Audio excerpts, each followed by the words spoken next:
I came home and saw my mother-in-law counting cash. She smirked. I sold that old junk car. You needed something more practical anyway. I just smiled and thanked her for handling it. She didn't know that the so-called junk was a restored 1967 Shelby Cobra worth $300,000, or that I had already called the police. You know that gut-wrenching feeling when someone you trusted completely shatters something precious? That's exactly what happened the day my mother-in-law, Patricia, stood beaming counting crisp $100 bills and casually announced she'd sold my father's legacy, a meticulously restored 1967 Shelby Cobra, worth a staggering $300,000 for 15 grand. What she didn't know was that her casual act of betrayal had just triggered a reckoning she'd never see coming, not just for her, but for my entire marriage. See, I'm Amanda, 34, and cars aren't just a hobby for me.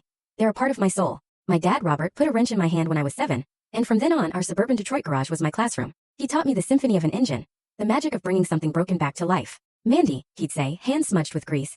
Knowing how to fix what's broken is the most valuable skill in life. Those words apply to so much more than just cars, a lesson it would take me decades and immense heartbreak to truly understand. Dad's lifelong dream was a Shelby Cobra. He had this dog-eared poster of a blue with white stripes 1967 model above his workbench, a constant whisper of someday. But someday never came. Pancreatic cancer took him swiftly when I was 22, fresh out of college with an automotive engineering degree. I inherited his tools, his wisdom, and his unfinished dream. At his memorial, I made a silent promise.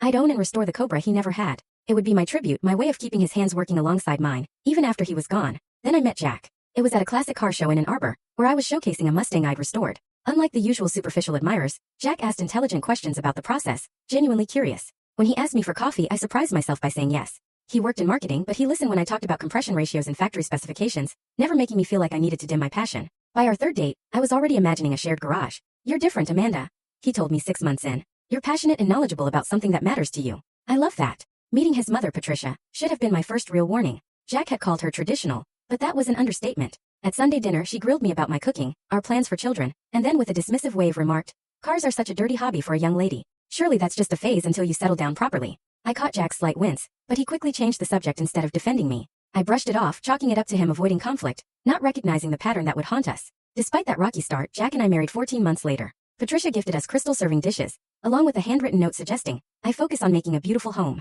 The dishes stayed in their boxes. My small restoration business grew, Jack's career advanced, and we bought a modest house with a 2-car garage I immediately upgraded. Patricia visited monthly, dropping little comments about our unusual setup, but I learned to let them roll off my back. For 3 years life was good. Then everything changed. Jack lost his job in company-wide layoffs. His severance was minimal, and my business hit a seasonal slowdown. After 3 months of dwindling savings, we reluctantly agreed to move into Patricia's spacious 4-bedroom house. "It'll just be for a few months," Jack promised. Full story on the channel. Link below. Click now and watch what happened next.